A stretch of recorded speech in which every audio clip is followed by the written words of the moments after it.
تازه نوې او د خوشحالۍ خبر محمد شهزاد ته هیله ښکاره کړې چې زر به ملي لوبډلې ته راشي خو دا کله او څنګه ویډیو را سره تر پایه وګورئ په خپله به پوه شي ګرانو او زړه ته رانږدې مینهوالو یو ځلې بیا مو په سلامونو هرکلی کوم د افغانستان پخوانی توپوهونکی او ویکټ ساتونکی محمد شهزاد یو ځل بیا هیله ښکاره کړې ده چې زر به د افغانستان ملي لوبډلې ته راستون شي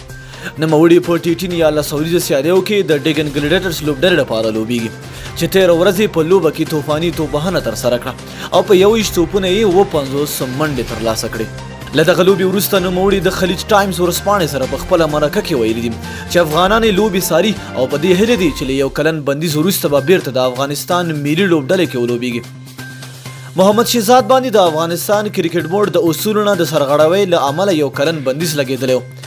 دا بندیز هغه مهال لګېدلی و کله چې د افغانستان ملي لوبډلې د 2019 نړیوال جام کې ګډون کړی و نوموړي له نړیوال جام بیرته هیواد ته راستون کړی شو او له هغه وروسته محمد شهزاد په رسنیو کې د کرکټ بورډ او ملي لوبډلې پر ضد څرګندونې وکړې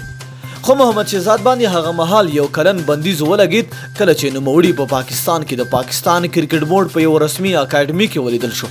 او پاکستاني رسنیو پرې راپورونه خپاره کړل محمد شهزاد یو له افغان لوبغاړو څخه دی چې که څه هم د هغه د زیات وزن له امله پرې نیوکې شوي دي خو هغه تل چټکه توپوهنه ترسره کړې ده او همداراز د ویکټو تر شا ولاړ وي چې هر څه په ځانګړي انداز څاري